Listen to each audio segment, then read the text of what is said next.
ఆలు చట్నీ చేసుకోవడానికి ముందుగా అల్లాన్ని కడిగి ఒక అరగంట ఇలా నానబెట్టాం అనుకోండి, ఈ పొట్టు స్కిన్ తీసేయడానికి ఈజీగా వస్తుంది అన్నమాట. చాకుతో కానీ స్పూన్తో కానీ లాగేసి ముక్కలు కట్ చేసుకొని ఎండబెట్టుకుందామండి.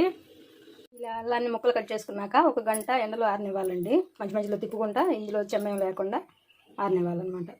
చింతపండు నానబెట్టుకున్నాం కదండి, చింతపండు ఉడికించుకోవాలన్నమాట. ఇప్పుడు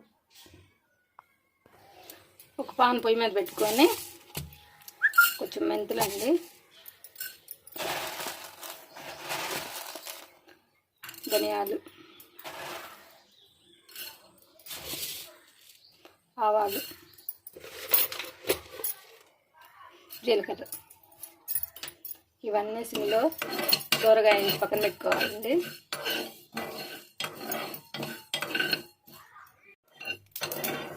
మంచిగా చిటపటమంటున్నాయి చూడండి.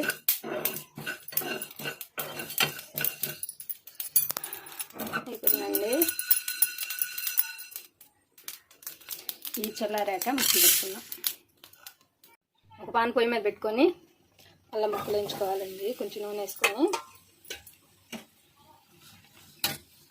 ఆల్రెడీ మనం తడేం లేకుండా ఎండబెట్టేసుకున్నాం కదండి, ఒక గంట ఎండలో పెట్టుకున్నాం కదా. కొంచెం ఆయిల్లో వేగితే టేస్ట్ బాగుంటుంది అన్నమాట. అల్లం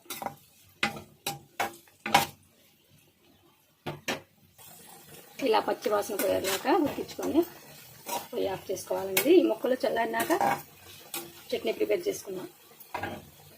చింతపండు ఇలా ఉడికిపోయింది కదండి.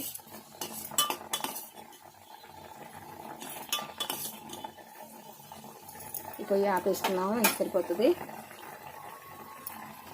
చల్లారించుకున్నామండి. ముందుగా మిక్సీలో అల్లం వేసుకున్నామండి. ఇది కచ్చాపచ్చ నలిగినాక చింతపండు వేసుకున్నాం. అల్లం ఇలా మెదిగిందండి. ఇప్పుడు ఇందులో చింతపండు ఉడకబెట్టుకుని ఉంచాం కదా, అది వేసేసుకున్నాం.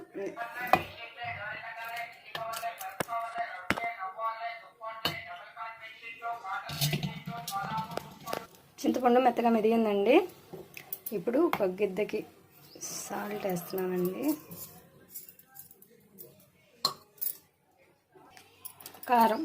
కారం కూడా సాల్ట్ ఎంత తీసుకున్నాం అంతే క్వాంటిటీ అన్నమాట.